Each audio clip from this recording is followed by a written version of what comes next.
C'est longtemps après qu'il m'a dit, il a fait un séjour, il y a 2 mois, à l'hôpital psychiatrique. J'étais tellement honteux. Je n'ai même pas pensé, il dit, pasteur.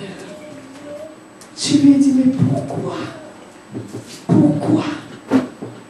Et on a essayé de cacher. J'ai dit aux enfants de cacher. On essaye de cacher. On essaie toujours de cacher. Mais arrêtez! Moi, je suis rentrée dans une famille, dans ma belle famille. J'ai remarqué que chez les gens bien ici, ils aiment toujours cacher les canards boiteux. Et on a caché. Il y a des choses qu'ils ont cachées. Ils ont mis une grosse pierre. Et ça sent mauvais. On continue à cacher. Jusqu'aujourd'hui, on continue à cacher. Si vous parlez de ce qui s'est passé avec ma belle-sœur, dans cette famille, tout le monde s'élève. Mais comment on va soigner si on ne va pas à la racine? Comment on va aider? Jusqu'aujourd'hui, il y a une personne qui est dans la dépression nerveuse depuis presque 30 ans. Plus de 30 ans même. Et vous trouvez ça normal? On cache. On cache. Le Seigneur ne vient pas comme ça. Dieu n'utilise pas nos méthodes. Il contrôle la situation. Donc, Jésus arrive là. Il arrive. Ce que j'ai beaucoup aimé, c'est que Marie croyait encore. Marthe croyait, il a dit, Seigneur, maintenant même je crois encore. S'il te plaît. La situation a peut-être pourri. La situation de ton enfant a pourri. Ta situation du travail a pourri. Ta situation financière a pourri. Ta situation maritale a pourri. Il y a beaucoup de choses qui ont pourri dans ta vie. Il y a beaucoup de choses qui sont dans les tombeaux. Aujourd'hui, tu ne sais plus comment faire. Les choses, tu essaies de cacher, ça ne va pas. Mais laisse-moi te dire, Marthe a dit, Seigneur, maintenant encore je crois. Maintenant encore tu peux croire. Tu peux croire parce que le Seigneur vient. Surtout maintenant que tout ce que tu as essayé de cacher est sorti. Tout le monde sait que ton mari est parti, qu'il t'a abandonné, qu'il t'a trompé. Tout le monde sait maintenant que tes enfants, on les a abandonnés, que leur papa ne s'en occupe pas. Tout le monde sait maintenant que tu as un enfant là qui n'est pas normal, qui a un gros problème. Tout le monde sait. Vous savez, ça fait très mal à les gens ça. Et des fois tu dis, Seigneur, s'il te plaît, je ne veux pas qu'ils se fâchent. Mais on dirait qu'au plus que tu dis ça, au plus que le Seigneur fait que les gens soient au courant. Et les gens sont tellement mauvais. Quand ils sont au courant, ils ne vont pas toujours dire des choses pour pouvoir te faire plaisir. Lorsque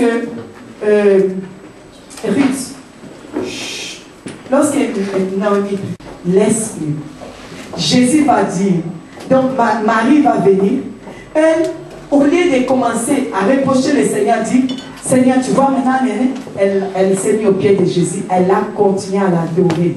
L'adoratrice va adorer même dans n'importe quelle situation. Je vous ai dit, mon ami, là, le bishop Saki, a continué le ministère, a fait ce qu'il avait à faire. Que même si c'est pourri, vous allez me dire, mais comment il va arranger ça, Jésus? Moi, je vous dis, ces méthodes ne sont pas nos méthodes. Amen. Alors, Jésus va te demander aujourd'hui, comme il a demandé à Marie, où l'avez-vous mis? Jésus te demande aujourd'hui, où as-tu mis tes problèmes? Où as-tu laissé ton premier amour? Où as-tu laissé ton zèle? Où as-tu laissé les temps d'intimité que tu avais avec Dieu? Vous savez, c'est ça d'abord, la première chose qu'il veut savoir. Où tu as laissé les temps d'adoration que tu prenais avec Dieu, les temps que tu prenais avec Dieu. Et sa deuxième question, dans où l'avez-vous mis, ce sera où tu as caché ces problèmes. Où tu l'as caché. Aujourd'hui, je viens te dire, amène les maîtres là où tu as mis les problèmes. Il faut amener les maîtres. Les maîtres est là, on a dit à Marie. Les maîtres est là. Moi, je te dis, les maîtres est là. Amène les maîtres là où il y a des problèmes. Arrêtez de nous faire croire que vous êtes la famille sainte, la sainte famille, alors que c'est pourri. Dans votre maison, la famille est pourrie. Laisse la situation de vie publique. Amen. Ne te bats pas pour ça. Bats-toi plutôt pour adorer Dieu, pour se jeter à ses pieds. Ne te bats pas pour cacher et pour faire bonne mine devant les gens. Tu sais que ton foyer est pourri. Amen, le mettre plutôt. On veut mettre la pierre sur une situation pourrie. Jésus va dire, ôte la pierre. On va lui dire, mais Jésus, il y a l'odeur. Il y a l'odeur de mes problèmes, l'odeur de mes péchés, l'odeur de mes difficultés. Il y a l'odeur. Je ne veux même pas que quelqu'un sache que cet enfant-là sort de mon ventre. Je ne veux même pas qu'on sache que c'est mon frère. Je ne veux même pas qu'on sache que c'est mon frère, celui-là qui marche comme un fou, celui-là qui est bizarre. Je ne veux même pas qu'on sache que c'est mon frère. Je ne veux même pas qu'on sache que c'est mon fils. Je ne veux même pas qu'on sache que c'est mon mari. Je ne veux pas qu'on sache que mon mari est un méchant. Je ne veux pas qu'on sache que je suis seule. Je ne veux pas qu'on sache qu'on m'a abandonné. Je ne veux pas, Seigneur. C'est trop pourri. Je ne veux pas, Seigneur. J'ai mis la pierre, je suis assise dessus. Il y a un ami. C'est pour ça que je vous ai dit, j'aime le cantique qui dit, on a toujours besoin d'amour. Avec mon Dieu qui dépasse les montagnes. On a besoin d'un ami comme lui. Un ami qui n'a pas honte de tes odeurs. Un ami qui ne ferme pas qui n'attrape pas son nez face à tes odeurs. Tes odeurs ne lui dérangent pas. Il va vers le tombeau. Et c'est toi qui dois lui prendre la main. Prends la main du maître aujourd'hui. Amène-le là où ça sent mauvais. Là où tu as caché. Tout ce que tu as caché. Amène le maître. Amène le maître. Même si c'est dur pour moi. Amène le maître. Dis-lui. Vous savez ce qu'ils lui ont dit? Viens et vois. Dis-lui, maître, je te donne la main. Viens et vois. Amen. Il n'a pas peur de l'odeur. Nous, on veut empêcher que l'odeur devienne publique. On lui a dit, Seigneur, ça fait trop longtemps. S'il te plaît, quels que soient les péchés qui t'ont amené à avoir un Lazare dans le tombeau, il n'y a plus de condamnation pour ceux qui sont Jésus-Christ. Peu importe l'odeur. Amen, le maître. Marie dit, maintenant même je sais. Vous savez, la pierre, ce sont nos limitations. On est tellement limité. On ne sait pas quoi faire. On met une pierre pour cacher.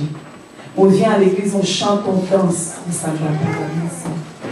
Ça ne va pas dans les finances. Ça ne va pas au fond du cœur. On a tellement honte de nous-mêmes.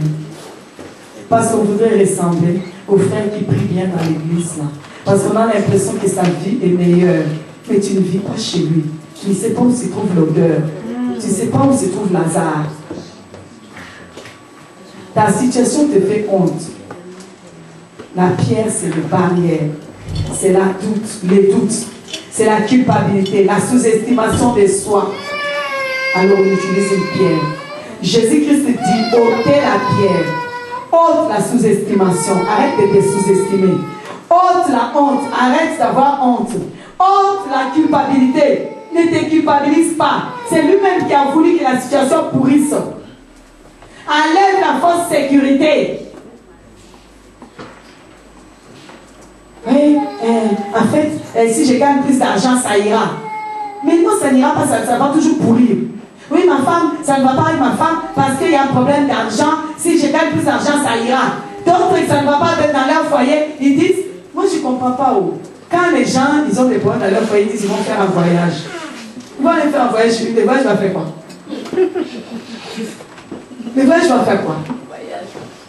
Ils partent, quand ils reviennent, ils vont divorcer. J'ai connu un couple comme ça. Ça n'allait pas. Leur psychologue a dit, un conseiller conjugal a dit, faites un voyage à deux.